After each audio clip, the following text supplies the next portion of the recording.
খুব সুন্দরভাবে আপনাকে হিয়ারিং দিয়ে শুনেছি, আশা করি আপনি আমারটা শুনবেন। অবশ্যই। প্রথমে বলবো, আপনি একটা কথা বলেছেন, একটু টাইম দিতে হবে, অনেকগুলি পয়েন্ট উনি বলেছেন যে মুক্তিযুদ্ধের পক্ষের আর বিপক্ষে লড়াইয়ের কথা আপনি বলেছেন। হ্যাঁ, আমি শুধু সংক্ষিপ্তভাবে আপনাকে একটু বলতে চাই, মুক্তিযুদ্ধের পক্ষে আর বিপক্ষে আপনারা জাতিটাকে ভাগ করতে চাচ্ছেন।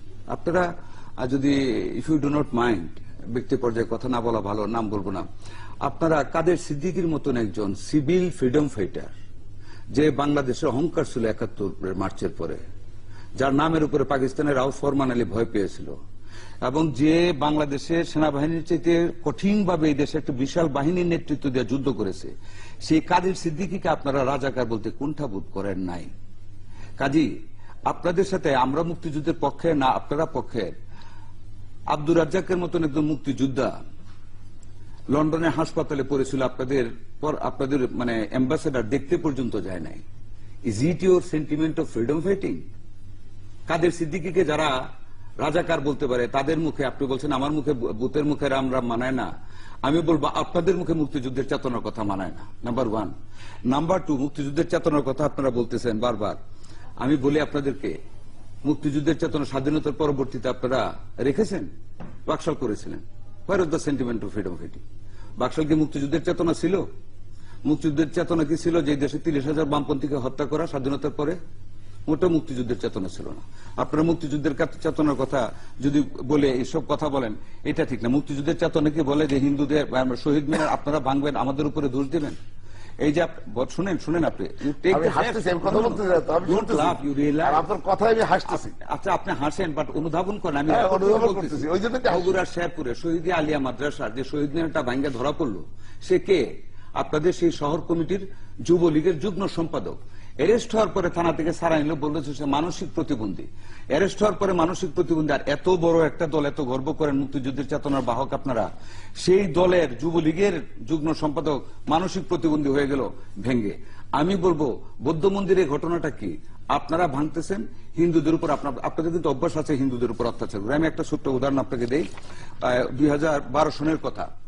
2012 সনে আপনাদের বাগেরহাটে, আমি যদি if I am not wrong, বাগেরহাটে আপনাদের এমপি হিন্দুদের পূজা মন্দিরে ওই থানার ভাইস চেয়ারম্যান মহিলাকে থাপ্পড় দিয়ে লাথি দিয়ে মঞ্চ থেকে ফেলে দিয়েছিল, এবং তারপর পূজারীরা সেখানে ঝাঁটা নিয়ে জুতা নিয়ে আপনাদের এমপিকে ধাওয়া করেছে। আপনি নিশ্চয়ই ঘটনাটা জানেন। শেষ পর্যন্ত পুলিশ ফাঁকা গুলি ছুটতে হয়েছে সেই এমপিকে রক্ষা করার জন্য। আরো অনেক উদাহরণ আছে যে আপনারা হিন্দুদের সম্পত্তি করেছে। হিন্দুদের এটা করাও তো আপনাদের মুক্তিযুদ্ধের চেতনা না। মুক্তিযুদ্ধের চেতনা বলবেন, এই দেশে মুক্তিযুদ্ধের সর্বাধিনায়ক কর্নেল উসমানীকে আপনারা কি করেছিলেন? তাকে তো আপনারা দেন এই দেশে এসে আত্মসমর্পণ করাইতে। নট অনলি দ্যাট, ওনাকে দল থেকে বের করে দিলেন বাকশাল অপোজ করার কারণে। মুক্তিযুদ্ধের চেতনার কথা বলেন। আপনাদের মুখে বর্তমানে মুক্তিযুদ্ধের চেতনা আমি মনে করি মানায় না। কারণ মুক্তিযুদ্ধে আপনারা বলতেছেন যুদ্ধাপরাধীর বিচারের কথা আপনি বলেছেন, আমরা তো বলেছি আমরা যুদ্ধাপরাধীর বিচার চাই। কিন্তু আমি কি এটা বলবো শাহবাগের লোক জমায় দিয়ে কিছু সংখ্যক লোক বসাই দেয়া ফাঁসি চাই, আর দেখা কি একটা জামাত ধর জবাই কর। Is it the piece of a country?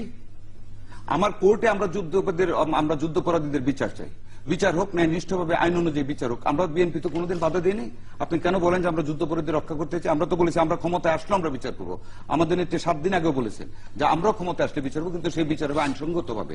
কিন্তু আপনারা মানে এই মুক্তিযুদ্ধের প্রজন্ম বলে আপনারা হাইকোর্টে কাকে বসিয়েছেন? আপনারা কেউ আছেন এখানে আওয়ামী লীগের?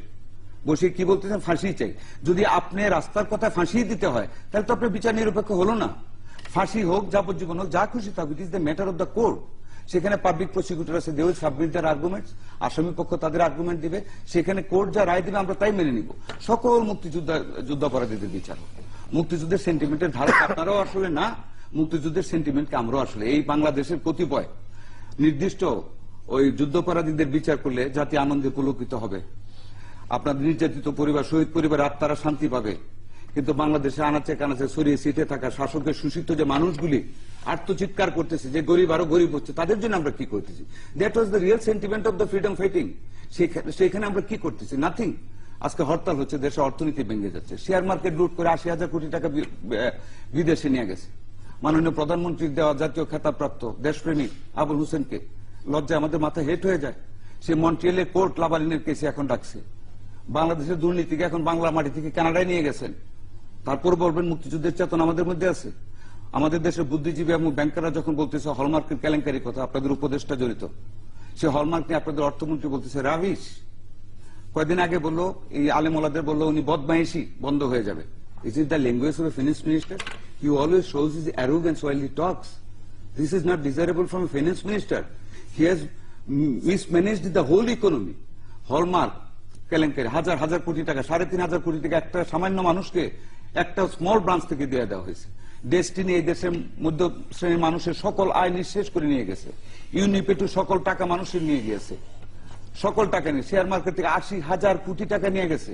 আপনারা কমিটি করলেন, খালেদ সাহেবকে আপনারা চেয়ারম্যান করলেন, উনি রিপোর্ট দিলেন, but have you complete that report? Because the people লুটেরা আপনাদের দলের লোক, কাজে আপনারা বিচার করে নেন। হোয়ার ইজ দ্য মুক্তিযুদ্ধের চেতনা? মুক্তিযুদ্ধের চেতনা কি লুটপাট ছিল? আমি করি বা আপনি করেন, তো মুক্তিযুদ্ধের চেতনা না। কাজে নিরপেক্ষ নির্বাচন বলছেন আপনি, তত্ত্বাবধায়ক ছাড়া হবে। আমরা বিশ্বাস করি না আপনাকে, সিম্পলি আমরা বিশ্বাস করি না যে ইউ উইল হেড। কারণ মাগুরের টান শেষ রাতে একটা কথা আছে, আমরা যারা বসি ভাই তারা জানে সন্ধ্যার সময় মাগুরে ধরে। আপনারা সারাদিন পুঁটি মাছ লিয়ে খেলাখেলি করবেন, এগুলি খুব ফ্রি দেখাইতেছেন, সন্ধ্যায় টানটা দিয়ে আমরা ভোটগুলি নিয়ে যাওয়ার জন্য। আমরা এত বোকা না। তত্ত্বাবধায়ক সরকার দিতে হবে, নিরপেক্ষ নির্বাচন হবে। আপনারা কেন দিবেন না? দেখেন আপনারা কি করতে সাজাবে, একটু আমাকে সময় দেন। আপনি বলছেন অনেকক্ষণ বলছেন, আমি শেষ করে আপনি বলেন, তারপর আপনাকে সময় দেবো। আমি অবশ্যই সময় দেবো, আমি খুব এই ব্যাপারে ঠান্ডা মানুষ। আচ্ছা, আমি খুব অবাক হয়ে যাই মাননীয় প্রধানমন্ত্রী বঙ্গবন্ধু, কারণ আপনারা মুক্তিযুদ্ধের চেতনার কথা বলেন, ধর্মের কথা বলেন, আমরা তাদের পক্ষ নিয়েছি। আমি আপনার স্মরণের জন্য বলে দিই, প্রত্যেক মতকে ইজ্জত করতে হবে, প্রত্যেক মতের মানুষকে ইজ্জত করতে হবে। বঙ্গবন্ধু পাকিস্তানি কারাগার থেকে বাংলাদেশে এসে যখন ওআইসি সম্মানটা সামনে এলো, আমি আপনাকে স্মরণ করিয়ে দিচ্ছি উনি কি বলেছিলেন। সকল মানুষই কিন্তু একবার মরে, কিন্তু বঙ্গবন্ধু অত্যন্ত ভিতরে ধারণ করতেন, তার বিশালত্ব ছিল ব্যক্তিত্বের। আই সেলিউট হিম। উনি বলেছিলেন মুসলমান একবারই মরে, আমি কারো মাখা তামক খাই না। মিস্টার ফরেন মিনিস্টার, মুসলমান একবারই মরে, আমি কারো মাখা তামাক খাই না, আমি ওআইসি কনফারেন্সে যাব। And he meant it. He went to Pakistan to attend the OIC conference because he belongs to Muslims. কাজে হেফাজতের কথা আপনি বলেছেন আমরা একাত্মতা ঘোষণা, ইয়েস আমি একাত্মতা ঘোষণা করেছি এজ এ ফ্রিডম ফাইটার। নবী মুহাম্মদ সাল্লাল্লাহু আলাইহি সাল্লাম সম্বন্ধে যখন আপনারা ব্লগারদের বসাবেন নবীজির চরিত্রের উপরে কলঙ্ক টানার জন্য, I as a Muslim cannot stop my sentiment. আমি অবশ্যই একাত্মতা ঘোষণা করি ওই লেভেল পর্যন্ত। আল্লাহ এবং তার রসুল বা কোন ধর্মের কারু সম্বন্ধে কোন রকম কটূক্তি কেউ করুক, আই ডু নট ওয়ান্ট। কারণ আমরা সকল ধর্মের শান্তিপূর্ণ সহ অবস্থান, সকল ধর্মের অধিকারে আমরা বিশ্বাসী। সেইখানে তারা হেফাজত ইসলাম আসছেন, তারা কি কি দফা দিছে, ব্লাসফেমি আইন, that is controversial. I do not agree even with that law. কিন্তু আমি তাদের একখানে একমত। নতুবা শাহজাহান ভাই আপনি অস্বীকার করবেন না, যদি ওই দিন আপনারা বাধা না দিতেন, 1 কোটির উপরে এই দেশের মুসলিম আসতো, কত লক্ষ লোক হয়েছে মানুষ কেউ বলতে পারে না। সমস্ত বাধা দিয়েছেন মানুষের speed, the confidence of the রাসূল এন্ড গড আল্লাহ, যে এই দেশে মানুষ আসছে, কাজে এখানে মানুষ যাবে। কাজে এটা নিয়ে আপনাদের এটা বলা উচিত না যে আমরা তাদের পক্ষে, আমরা রসুলের পক্ষে গিয়েছি। রসুলকে অবমাননা করা যাবে না। আর সেন্টিমেন্ট সবারটাকে ইজ্জত করতে হবে, কাউকে সেন্টিমেন্টকে বাধা দিয়ে পারবেন না। আপনি ভালো কথাই বলছেন, সবাই ইজ্জত রক্ষা করে কাজ করা উচিত। অনেক কথা বলেছেন। আমি প্রথমে একটা কথা জবাব, একটা উত্তর, একটা ছোট্ট 1 সেকেন্ডে বলে ফেলবো। অসহযোগ আন্দোলনের কথার সাথে আপনি রাতের হরতাল তুলনা দিলেন। বঙ্গবন্ধুর অসহযোগ আন্দোলনের সাথে যদি আপনার এই কুফৈদদের রাতের হরতাল দেন, that is a continuous programme. যেমন আপনি যদি এখন, আমি বলি শাহজাহান ভাই একটু প্লিজ, যদি আপনি আজকে থেকে একটা প্রোগ্রাম দেন যে আগামী রবিবার পর্যন্ত, that is A continuity. But হঠাৎ করে শুক্রবার গভর্নমেন্ট দিল মানে পারমিশন জমায়েতের জন্য, শুক্রবার সন্ধ্যা থেকে পরের দিন এই ধরনের হরতাল আওয়ামী লীগও জীবনে দেয় নাই, বিএনপি।